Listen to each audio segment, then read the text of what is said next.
Hello friends, welcome to my YouTube channel. তো এখন একটা বাংলাদেশের শর্ট ফিল্ম নিয়ে কথা বলবো, যেটা বাংলাদেশের নতুন ওটিটি প্ল্যাটফর্ম চরকিতে রিলিজ হয়েছে।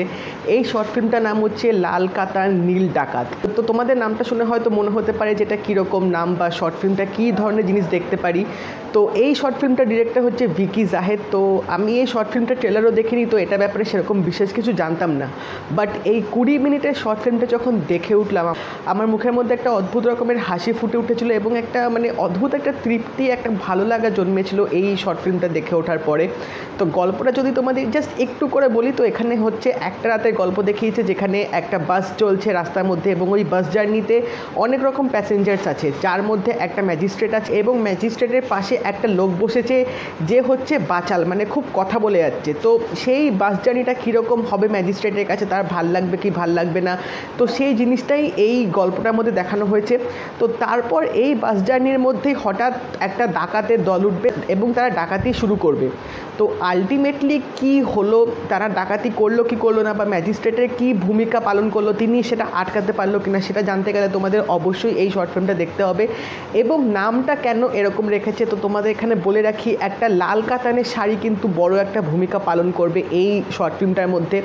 এবং নীল ডাকাত কেন, কারণ এই যে শর্ট ফিল্মটায় যে ডাকাতের দলটা যে উঠবে, তার মধ্যে যে সর্দার, তাকে নীল ডাকাত বলে সম্বোধন করা হয়।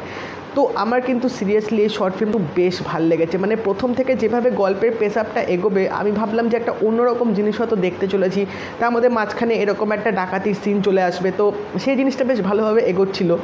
বাট এই শর্ট ফিল্মটার যে মূল আকর্ষণ, সেটা হচ্ছে এটার ক্লাইম্যাক্সটা।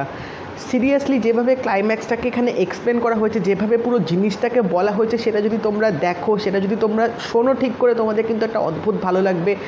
আমি ঠিক বলে বোঝাতে পারছি না কীরকম আমি তখন একটা ফিল করছিলাম, যেভাবে সেই ডাকাত যে সর্দারটা সব কিছু এক্সপ্লেন করছিল, সেই সিনটা সিরিয়াসলি আমার খুব ভালো লেগেছে। এবং ওই সিনটাকে আরও সুন্দর করে তুলেছিল সেই সময়কার ব্যাকগ্রাউন্ড মিউজিকটা। একটা এত অন্যরকম একটা ব্যাকগ্রাউন্ড মিউজিক তখন ওই সিনটা চালানো হয়েছিল, যে সিরিয়াসলি খুব ভাল লাগছিল যে এইভাবে একটা সুন্দর ক্লাইম্যাক্স এখানে শ্যুট করা হয়েছে এবং একটা উপলব্ধি এখানে দেওয়া হয়েছে যে কেন এরকম হলো বা কেন সে এরকম করলো। তো ওভারঅল বলতে গেলে আমার লাল কাতার নীল ডাকাত শর্ট ফিল্মটা কিন্তু বেশ ভালো লেগেছে। চরকির এটা আমি ফার্স্ট কাজ দেখলাম, এখনও অবধি আমি মরিচিকাটা পুরো শেষ করতে পারিনি, বাট ফার্স্ট কাজটাই কিন্তু আমার বেশ একটা ভালো ইমপ্রেশন ফেলে দিয়েছে এই ওটিটি প্ল্যাটফর্মটার ওপর। তো এবার দেখা যাক বাকি যে ওয়েব সিরিজগুলো আসছে সেগুলো কীরকম হয়। এবং এই শর্ট ফিল্মটায় যে মূলত 3টে চরিত্র এখানে মেন প্লে করছে, এই 3জন কিন্তু খুব সাবলীল অভিনয় করেছে, খুব সুন্দর একটা অভিনয় তারা এখানে দেখিয়েছে। তো আমার সিরিয়াসলি খুব ভালো লেগেছে দেখতে। আমি জাস্ট ভাবতে পারিনি যে এরকম ধরনের একটা ক্লাইম্যাক্স এখানে আমি দেখতে পাবো। তো ওইটাই আমার এত ভালো লেগে গেছে যে ভাবলাম তোমাদের সাথে আমি শেয়ার করি এই শর্ট ফিল্মটার ব্যাপারে।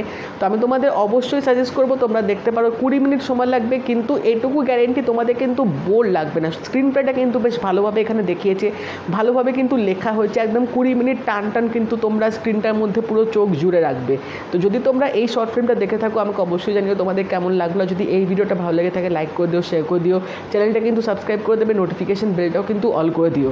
তো দেখা হবে পরের ভিডিওতে। বাই।